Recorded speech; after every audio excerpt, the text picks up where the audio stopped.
Je sais que ça fait très longtemps que tu n'as pas vu mon beau visage et donc voilà, je suis là maintenant et donc let's go pour l'histoire. Salut les Mukota, j'espère que vous allez bien. Ça fait tellement longtemps que j'ai pas dit cette phrase. Ça me fait tellement plaisir de revenir parmi vous et donc voilà, je suis là et avant de commencer l'histoire, si tu aimes les histoires mystiques, paranormales, n'hésite pas à t'abonner parce que tu es au bon endroit. Abonne-toi. L'histoire se passe au Gabon dans un petit village et donc pour des raisons de confidentialité, la personne qui m'a envoyé cette histoire n'a pas voulu dévoiler le nom du village. Et donc c'est l'histoire d'Antoine.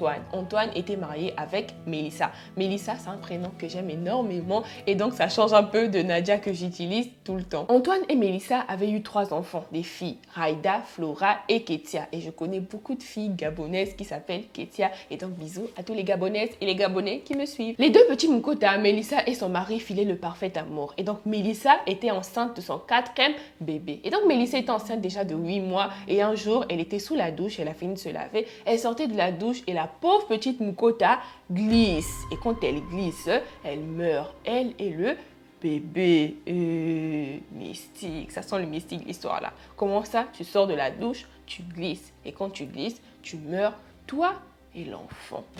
Mystique. Antoine le pauvre, il était tellement dévasté, mais bon, il finit par se dire que c'était la volonté de Dieu. Il fait le deuil de sa femme et quelques semaines plus tard, la maman de Mélissa vient prendre les enfants de Mélissa et Antoine et donc pour ramener ces enfants-là au village. La maman se disait que c'était mieux pour les enfants parce qu'ils venaient à peine de subir la mort de leur maman et donc c'était mieux pour aller se changer les idées dans un autre village. La mère de Mélissa ramène donc ses petits-enfants au village. Arrivé au village, les enfants n'étaient pas heureux. C'était pour une durée de 2 ans. 2 ans passent et donc Antoine a quand même réussi à tourner la page et donc il a eu une nouvelle femme. Et donc ses enfants aussi sont rentrés à la maison. La nouvelle femme s'appelait Ornella. La cohabitation se passait bien et donc quelques temps plus tard, Ornella tombe enceinte. Elle dit à Antoine qu'elle était enceinte et donc elle dit aussi aux enfants d'Antoine qu'elle était enceinte. Antoine était tellement heureux, Ornella était heureuse.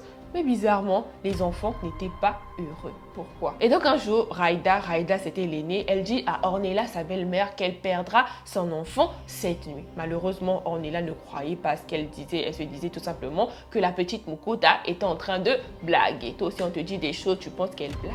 La nuit tombe et donc la petite Mukota, Ornella, va s'endormir. Arrivée dans son sommeil, elle a commencé à avoir de violents maux de ventre. Elle se tortillait de douleur, elle avait tellement mal et donc elle se lève.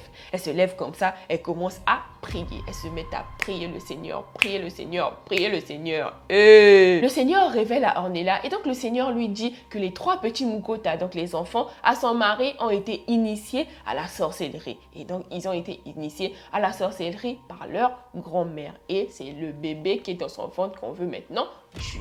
Ornella, après avoir reçu cette vision, elle va directement dans la chambre des enfants et elle commence à prier sur les enfants. Elle prie sur les enfants et heureusement, les enfants ont été délivrée grâce à Dieu. La grand-mère au village là-bas, quelques temps plus tard, elle meurt et donc avant de mourir, elle avait fait des confessions. Et donc elle avait dit aux gens du village qu'elle avait tué sa fille Mélissa pour être la grande personnalité, la plus grande de toutes les personnalités dans le monde de la sorcellerie. Ah, donc vraiment pour ça, pour ce poste-là, tu tues ta fille. Vraiment, l'être humain est très égoïste. Parce que ôter la vie à quelqu'un, en plus à ta fille, juste pour un poste, c'est vraiment de l'égoïsme. Et donc, vu qu'il fallait faire d'autres sacrifices, elle avait initié ses 3 petits-enfants pour que ces enfants-là puissent tuer Ornella et son bébé. Mais malheureusement, ça a échoué. Aujourd'hui, Antoine et Ornella sont mariés et ils ont un petit garçon de 3 ans qui s'appelle Tommy et ils se portent très bien.